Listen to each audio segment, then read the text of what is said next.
Hello, beautifuls. Welcome to Intuitive Conversations with Kristine Keeland and Renee Kane.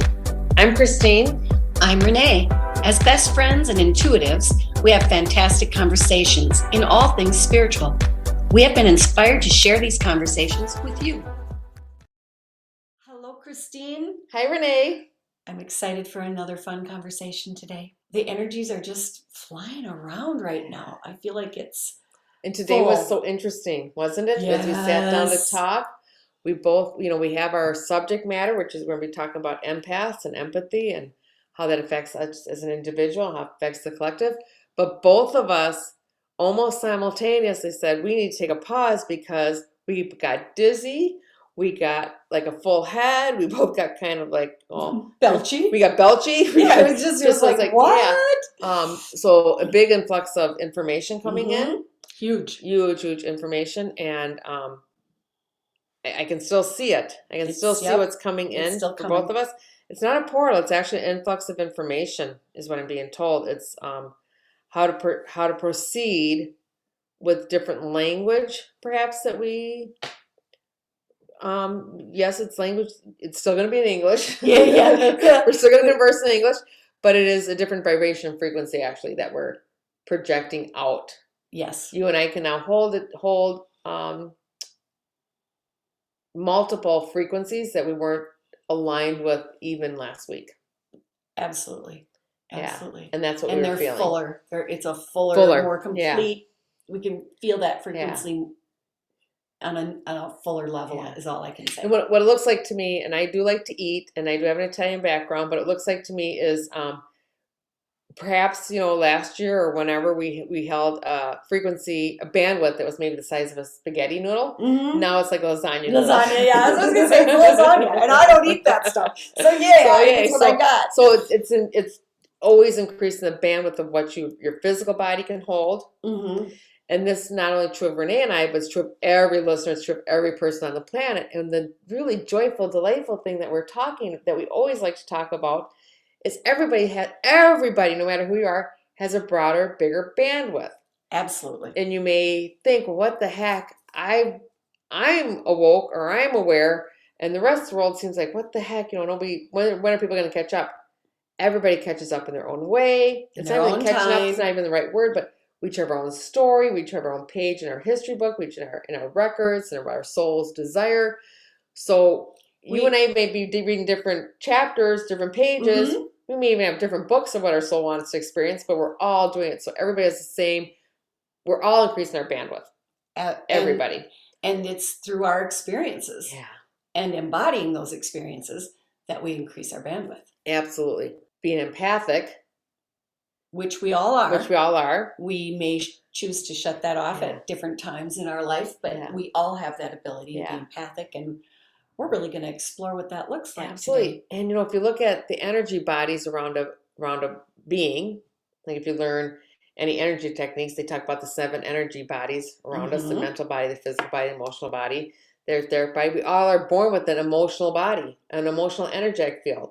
So to deny that, or to call it special that you're an empath, well, we're all empath. Every one of us. Every single one of us. Even a tree's empathic. Because being an empath is understanding, relating to vibration.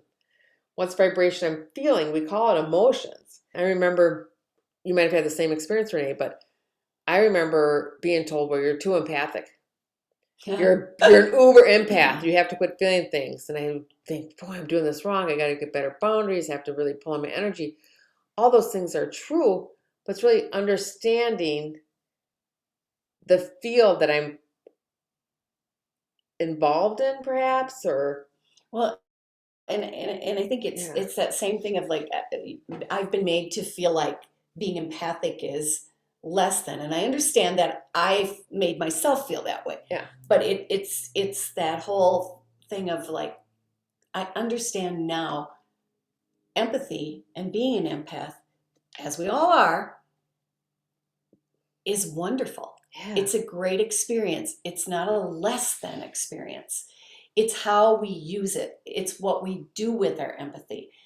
You can go, like I've told you before, I can remember going to this Minnesota State Fair and going like, oh, whoa, I can't take all this energy. Yeah. Well, I allowed myself to feel that.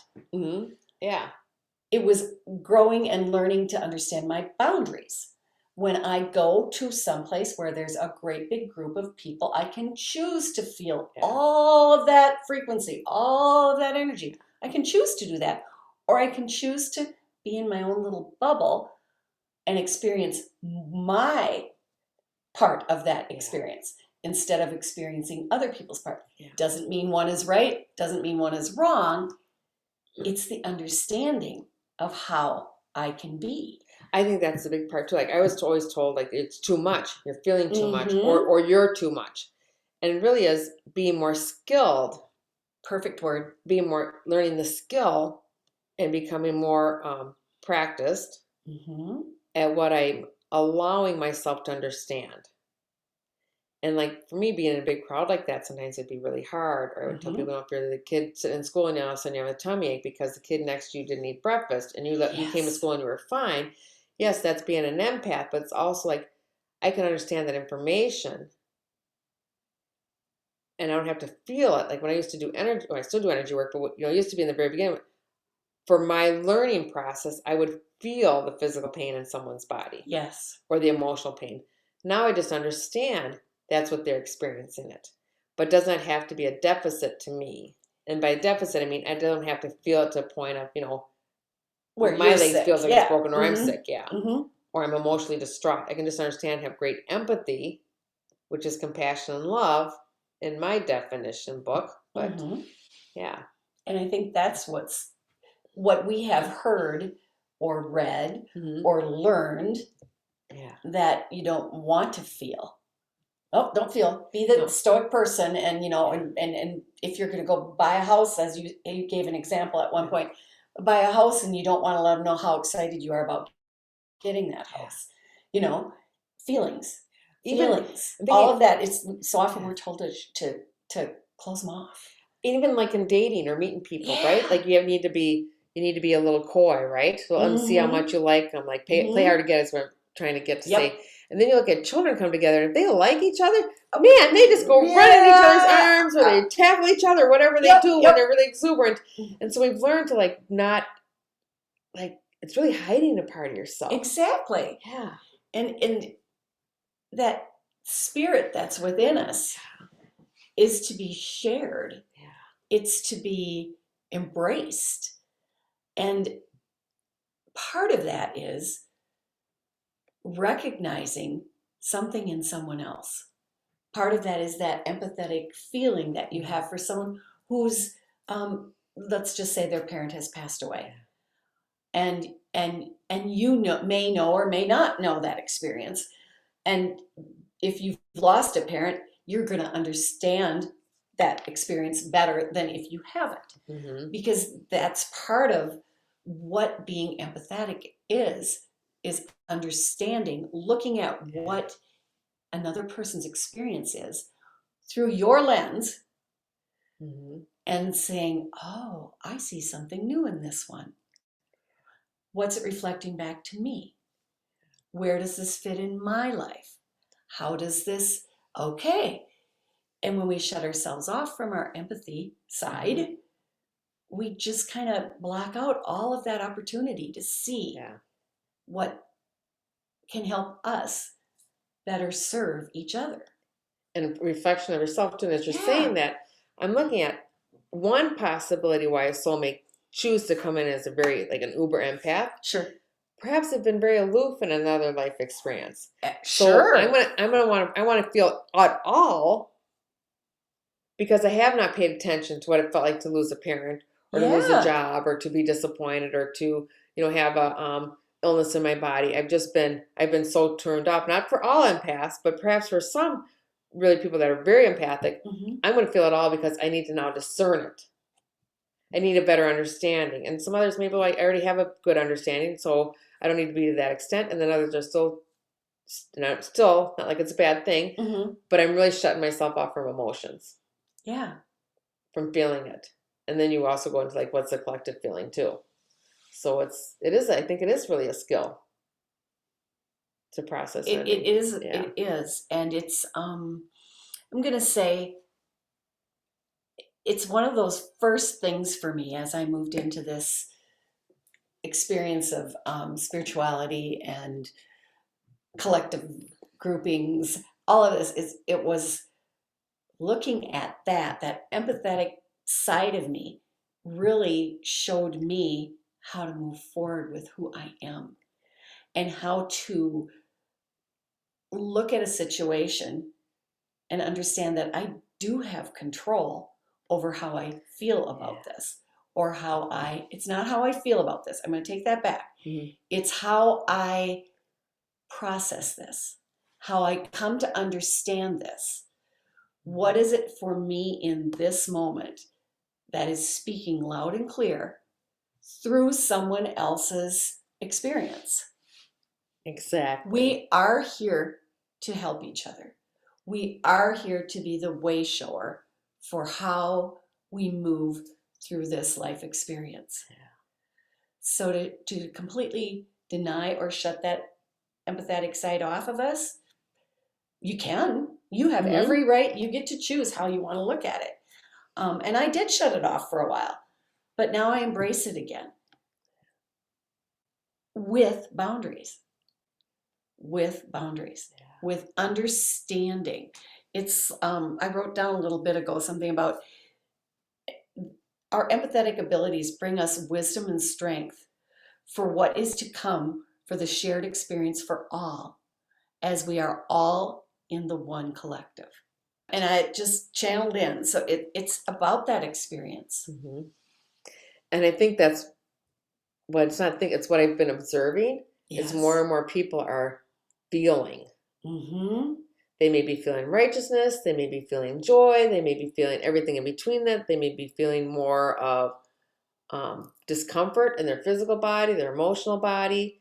They may be actually, maybe it's the opposite. Maybe they're feeling happier, Mm-hmm. but in general, I think more people in the collective are just feeling unrest. Yes. They're feeling unrest. They're feeling uncomfortable. They're feeling a little bit of movement, right? Emotions gives you that opportunity, the frequency and vibration of really what's my next best thing. Yeah. Right? If I'm uncomfortable here, like you said, I have a choice. Mm-hmm. Am I going to stay here? Am I going to deny myself an experience of understanding myself or understanding the person next to me or the greater collective? Or am I going to kind of lean into it, allow it? Am I going to, again, it's allowing it, processing what's happening to me or another person with some clarity, and maybe the clarity has a pause to it too. Like I need some space to understand it. And then that gives me, just you're saying, it projects me into something, my next best thing. Absolutely. And as a collective, we're at the very, maybe the tip of the iceberg of what, as a collective, we're deciding what do we want to experience next. And the next 2-3 years can be really difficult because we don't understand what's going on. I think a lot of us, we just don't understand. Precisely. I have no idea what's coming next. That makes me a little frantic or a little afraid. Mm-hmm. Or we can go into, wow, you know what? I'm going to understand there's a lot of moving parts right now. And I think you said earlier, it brings the creativity. Yes. All this coming together, feeling it all gives me the creative impulse to do something different or feel something different. Feel something different. Yeah. Feel it more fully or in an expanded version, however you want to phrase that. Yeah. Yeah. So, and I want to stay a little bit too on actually what an empath does and how they do it for the listeners. Yes. Because I think I'm hearing a little bit more, go a little deeper there. Well, and that was, I was going to say, it's like, how do you recognize your empathic abilities? Yeah. So one of the ways that I first started experiencing it was you walk into a room, group of people are in a room, could be a bar, could be your living room, could be a sporting event, whatever. And you walk in and you get that feeling of like, it can be that feeling of like, wow, this is a great place to be and everybody's happy and, blah, blah, blah. Or it can be like, whoa, I just walked into a wall. Yeah. And that's one of your empathetic abilities. It's that you can sense the way the room feels or the way the space feels. And you get to choose, do I want to be a part of this? I have left rooms before where I've walked in and felt so much friction, and I've walked out and centered myself and thought, okay, now I can go back in. But I've had that experience. And I've had that experience of walking in like, wow, this is the greatest place to be. I'm so excited to be here. Everybody's just vibing it, and it's wonderful. And I love that you said that. I had the choice to go center myself, because that actually is a choice. I can kind of drop down or meet this vibration and frequency and this energetic field, or maybe the emotional place that this crowd is in, or I can be the next best thing. I can hold the vibration, the next best thing. Maybe somebody hears it, maybe somebody doesn't, but it's okay, because I know, and you know, that this is my best. I'm not going to participate. I know in the past, maybe I just didn't do some things because it just felt awkward to me, even going into it. And I recognize now, I was already looking at what I was going to be maybe experiencing, and it just didn't feel right to me. So I back out. You could call it social anxiety, or you could call it, I think right now people are experiencing a lot of anxiety. It's actually people are experiencing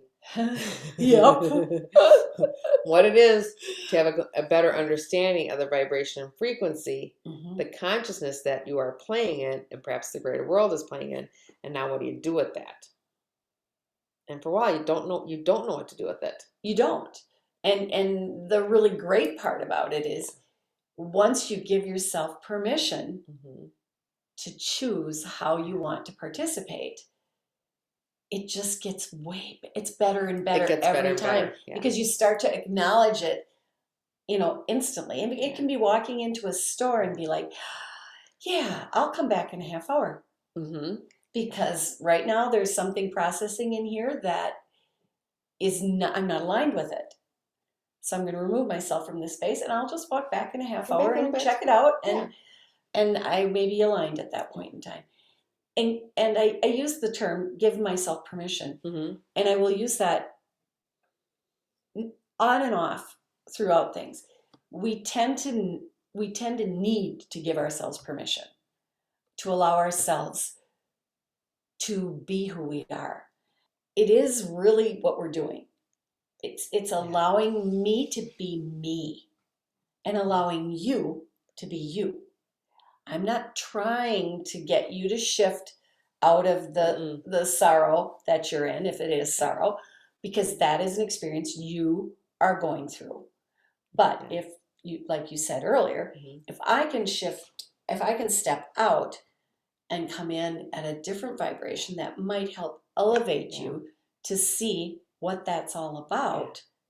And allows the person to have their experience without judgment. Exactly. Just as you were talking about earlier, I think you were talking about earlier about, if somebody has a death in the family, or a parent dies, and you don't understand it because you haven't had that experience yet. Then once you have it, we learn by experience. We do. Most people learn by experience. Then I understand, well, it's not judgment that you're still crying after 2 weeks. Right. Or you can't, or you have to have a picture out, or whatever your thing may be, or celebrations are hard, or whatever it may be. Or maybe you don't understand, well, why are you so aloof? You should be crying because your person died. Yes. So it's a judgment of what it should be, because we all experience it differently. So the more empathic you are, I can observe you with an understanding of what you're actually experiencing emotionally, without judgment, with great compassion, that this is your best experience. Perhaps mine matches, perhaps mine doesn't, but there is beauty in all experiences.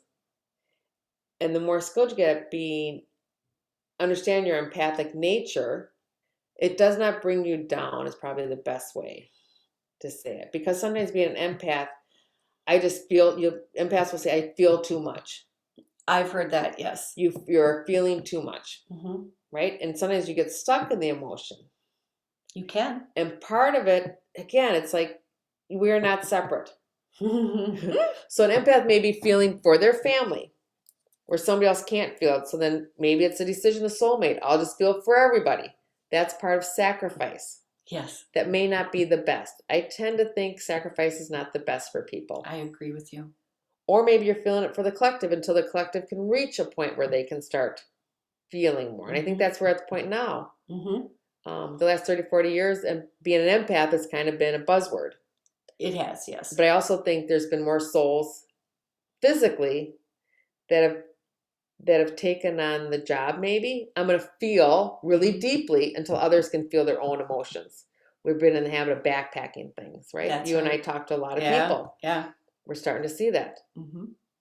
And I've come to, for me now, with the whole empathy piece, the nature of empathy, I like that phrase, that I feel I am more, I'm in a spot where I call it support. Like I can support whatever that journey is that someone's on.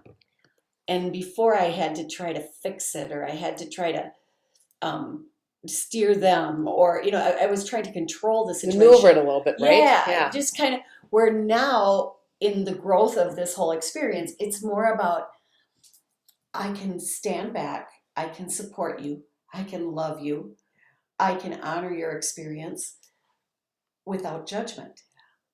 And that whole judgment piece, and don't get me wrong, I still have plenty of times that judgment pops in. Too. Yes, and on myself and on others. I do see the growth that has come, though.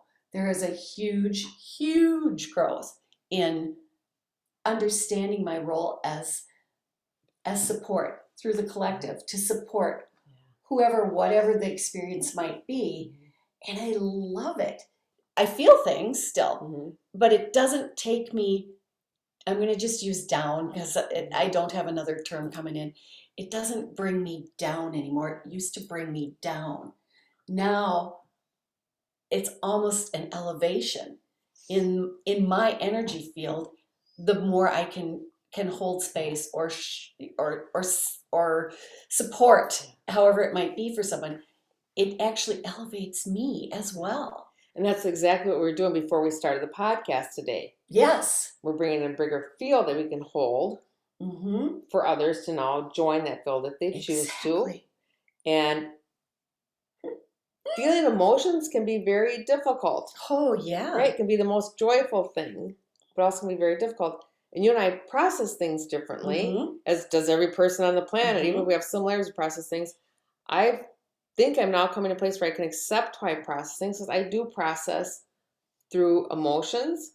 I understand through sadness. I understand through, I want to say devastation sometimes, although I'm getting out of that a little bit.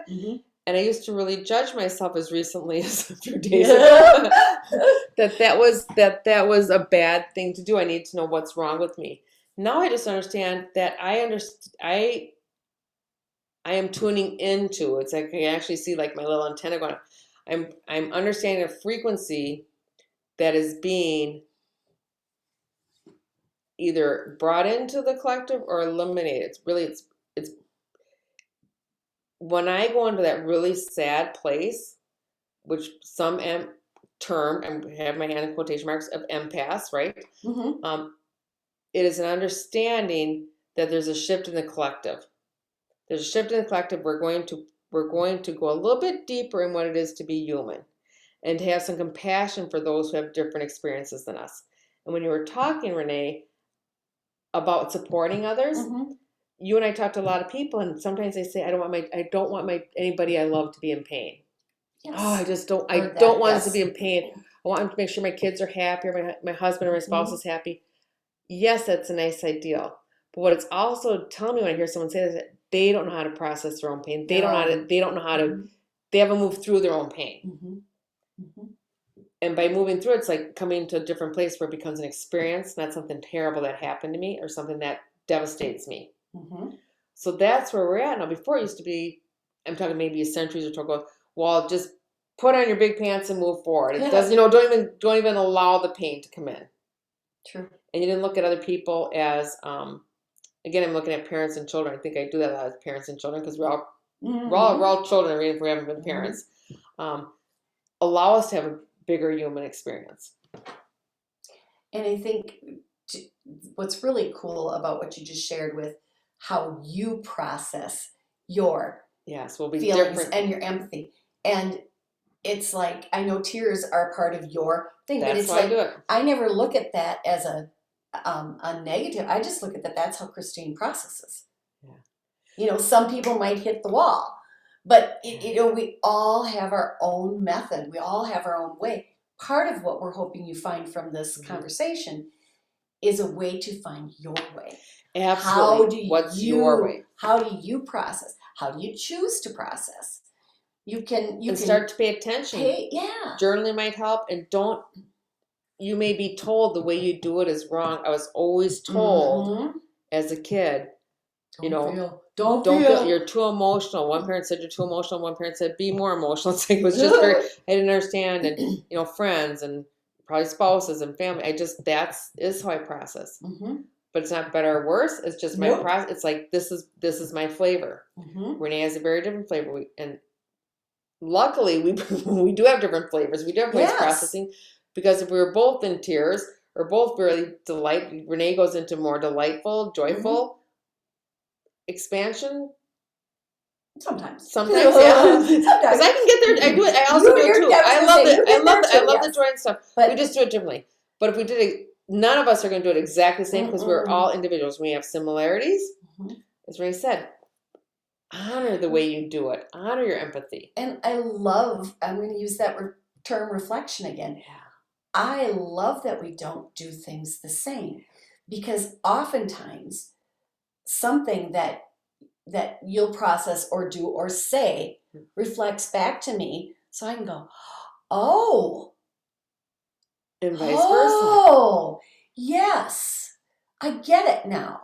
If we were all in the same, in the same little square peg in a square hole, it just doesn't work. It's like, I love the difference in people. I truly love and embrace when somebody can show me something from a different lens, because, wow, I never thought about it that way. Then I can see if it aligns, or if I choose to embody it, or whatever that is. Absolutely. And sometimes the empathy piece is the laughter. It's just complete, utter, gut-wrenching, pee your pants laughter, Yeah. Oftentimes I think for me, it's, and I hadn't thought about this until just now, but it's the beauty of the situation. If you can see the beauty in someone else's experience, it can reflect back to you, so you will see the beauty in your experiences. Could be totally different experiences, but it's that understanding. There's beauty in this experience. In all experiences. In all experiences. And I've come to understand, when you're empathic, like overly empathic, maybe, when you're out of balance in your empathy. That's really the better way. So when you're out of balance, right? You can be. If you feel so deeply that it's hard to navigate life, one, ask, am I feeling mine or someone else's? Yes. Many times you're feeling someone else's as a reflection of what you have not processed yet. I may see someone's, for instance, people who really feel for animals. The cruelty of animals. They have not processed where they've participated as a giver or receiver of cruelty somewhere in their soul's history. Maybe they were really mean and maybe they were really mean and unkind to a sibling in this life experience, or any other life experience, or maybe, so we have it in our lives to bring clarity and understanding. So just look at when you're empathic to a degree that maybe feel uncomfortable to you, where's the learning in here? Where's the learning for me? Always learning. And for me, because I only know me, I work with a lot of people, but I can speak really genuinely about me. A lot of that empathic feelings I had growing up, because I had not processed pain I had gone through. Pain I experienced, as it wasn't completely understood. There was like not a closure to it. Sure. There's not a closure. So I just kept, really what you're doing is you're looking, where else is there pain in the world that matches mine? And then as you evolve, it's like, where else is the joy in the world that matches mine? Right? So there's nothing wrong with it, but it's understanding, why am I feeling so deeply?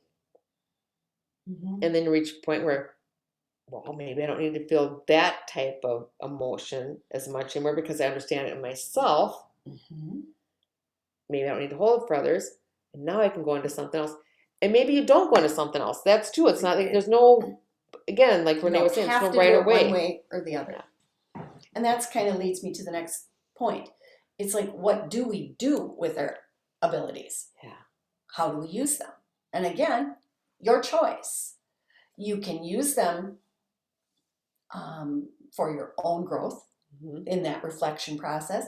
And that might be all that you need or desire to do with it. You may be called, however, to do something for someone else that way. That may be a service that you bring to humanity or the cosmos, because you can see a bigger, broader picture, and you can perhaps hold more of the energy or the frequency of certain empathetic feelings. I'm going to say certain feelings. And so if that is your gift, or if you choose to hone that gift, to hold that, God bless you, go for it. That space. And also, as you become more aware, more skilled, you start to understand compassion and pity, right? Absolutely. Pity is a very dense energy. Pity makes you feel kind of down, but it's also, pity is a separation between you and another, because it's saying, no way do I want that experience. I don't ever want to be in that experience. I feel so bad for you. God bless me. Don't ever let me experience that. Don't let me do that. Compassion is more expansive. I understand you. I'm coming into your field. I will help you. I'll support you, but I won't do it for you. And I don't see you as this poor thing that has no ability to take care, to evolve in their own best way. I'm not going to hold you to something. And I recognize the commonality between us, even though we're having different experiences. So to me, pity is a separation frequency. Compassion is a unifying frequency.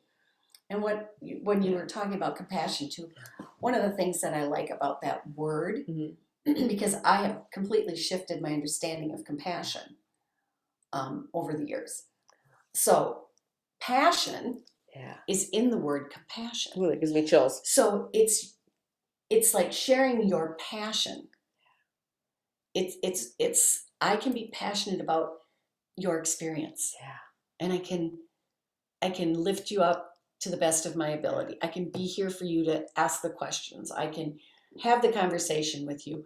I can do whatever because I'm passionate about it. Whereas the pity is like, whoa, poor, whatever. But when you're in compassion, you're passionate about what you're doing for somebody. And pity is also, there's also a little bit, I'm better than you. Yeah, sometimes, not always, a little bit in there.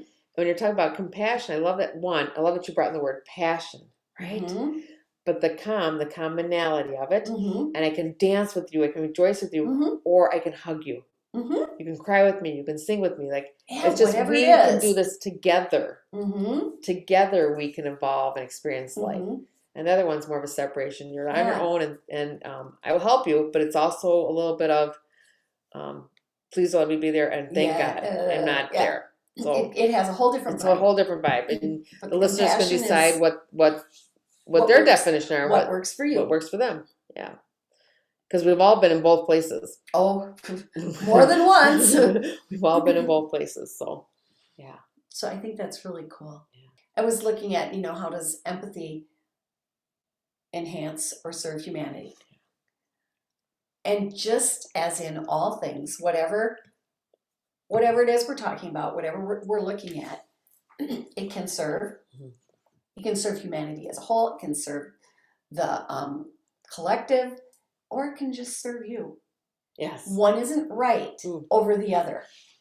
So it's often, as you asked earlier, it's like, who is this for? Is this for me? Is this something from my experience in this now? Is this something for me to assist another with? Be that person that just kind of holds them up a little bit? What is this? Don't hesitate to ask yourself questions. When you're looking at something, sometimes I find it really helpful if I'm working through something or I'm embodying something, to just take a piece of paper and a pencil or a pen and just write a question. And oftentimes I'll get an answer, and just it helps me to understand. Now it's not going to be everybody's way, but It's a really good way, it though. is one very, way that I find clarity in certain things. Where am I going with this? Is it mine? Yeah. What is this saying to me?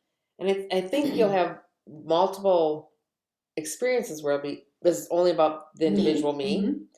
and maybe now it's more about the collective or the family unit or whatever it may be. And also on a soul level, we have different desires. I, as a soul, I may be desiring, what is it for me as the individual? That's really my interest, this life experience. What is it as an individual? Mm-hmm. And another soul may have the desire, like, I want to know more about how what I do affects, or how, it's a commonality. Mm-hmm. Again, that same word, the collective. So neither one's right or wrong. Mm-mm. And I think most people go back and forth into both of them. I agree. But you may have souls and people that are doing one lane or the other. And it really just triggered in me too, when we're looking at all of this. You can look at it to choose just for this being right here, this physical being on earth, or from my soul's perspective. So always remember, there's more than one way. Mm-hmm. Is this what's best for, Renee right here today on planet Earth? Yeah. Is this what's best for my soul? Is this what I came here for? Is this what I'm asking my experience to be? Could be different. Could be very different. Could be the same, but on some days it could be a very different answer. So don't brace all of it. In whatever it is you're looking at. If it's just for you, or if it's for your kids. Kids is one place where it's really, that empathy can really trip you up a little bit. It can be really tricky with your kids. Yeah. So that's always a good one. We were talking earlier too. I'm just going to flip into athletics. Yes, and empathy. Yeah. And the crossover that is really there that we don't often see, because as sports go, someone wins and someone loses. Completely different frequencies for each. Is there learning and experience in both? Absolutely. Yeah. It's what we do with that. Yeah. And you've all seen the kid on the other team who picks somebody up, helps them up off the field. And I want to bring it back a little bit, circle back to like what an empath is, and how not just someone who has the term empath, because as you said, we all are empathic. And we are. Right? But you start to get more skilled at it and understand, if I'm feeling your stuff, one, it's not, maybe it's valuable for me now. Maybe that's what I need to know, what it feels like to have somebody, have your mom die, because I don't know what it feels like. So if I get the experience, but also if I feel all your things for you, I'm robbing you the experience I'm robbing you the value of your own experience. So as an empath, you start to learn, it's not generous or kind of me to feel your things. This is how you evolve by actually feeling it. I had makes me think of when I was in high school, another student had a boyfriend die by suicide. And of course it was horrendous, right? Sure. But she was medicated for like the next 6 or 7 years, like a zombie medication, right? That was the best for what her family thought and everything. At that point. But then when she did start to feel, holy moly, her body started falling apart. Her emotional feel like she had no resources to handle what had happened 6, 7 years earlier, right? So an empath in some ways, an uber empath does that. I'm going to take your experience away from you. You think it's out of kindness and generosity, and maybe it is. It may be perfect. It may be for in you, some situations, for your soul, yes. And for other soul, may be exactly what's best. But just take a little time to see if that's your habit. Is this best for me and the others around me? Typically, I see you evolve out of that. Maybe this life experience, maybe another one. But in general, you do evolve out of it. And you learn how to do that. It kind of goes back to, it's a piece of that saving paradigm. Yes. We think we're saving someone the hurt, the emotion, the pain, if we just take some of it for them. And in reality, you're not. It's not in any way, shape, or form doing that. It's just delaying the reaction. If something keeps happening to you and you don't feel it, and I take the feeling from you, If I keep punching the stomach and you don't feel it, you never get the opportunity to say, hey, don't do that. Exactly. This isn't right for me. Mm-hmm. I don't like what you're doing. Stop, please. And that's actually pretty arrogant of me to want to have both of the experiences of being the giver and the receiver, right? Mm-hmm. What does it feel to have both and receiving end? Mm-hmm. You can slow it down and just feel what you're experiencing. You don't have to go into someone else's energetic field to get an understanding. That's my bingo for the day. Yes. Yes. That's a big bingo. Yeah. The whole process of growing in understanding who you are is such a joy. And I would encourage people to not be afraid. And we're human. We do have fears about things. But the less fear that we can have about exploring your empathic ability or your empathic nature, the less fear around that, the smoother your journey is going to be, the clearer it will come forward for you. You'll have more and more aha moments. Mm-hmm. And I don't know why, but I'm just getting this whole laughter thing going on right now. But they're coming in, it's just like, experience the joy. I would encourage you guys to look at that piece in your life too. When you're looking at your empathic nature, see where you limit yourself. Yeah. As we wrap this little session up, we're going to say, please explore your empathetic nature. Yeah. Please explore it to the degree that you want to. You get to choose, as always. It's really delightful once you can, and I'm going to call it play with it. Absolutely. Because it is playing with it, because you're discovering what parts fit or you want to fit, and what parts, it's not for me. Not for me anymore. Yeah. I did that, done, moving on. Yeah. So. Absolutely play. Play. Leap into it. Mm-hmm. Leap into your empathic nature, embrace it, claim it, hug it, recognize it in others. Yeah. Wonderful. Well, I'm glad we had another great conversation. I am too, darling. It always fills my heart. Mm-hmm. If this podcast resonates with you, please share it. Oh, absolutely. Please do. Please share it. And we will see you next month.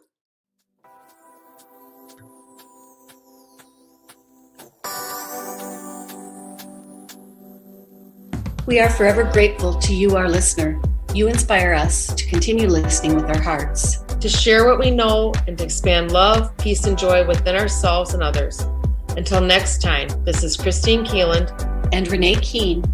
Be love, give love, and receive love.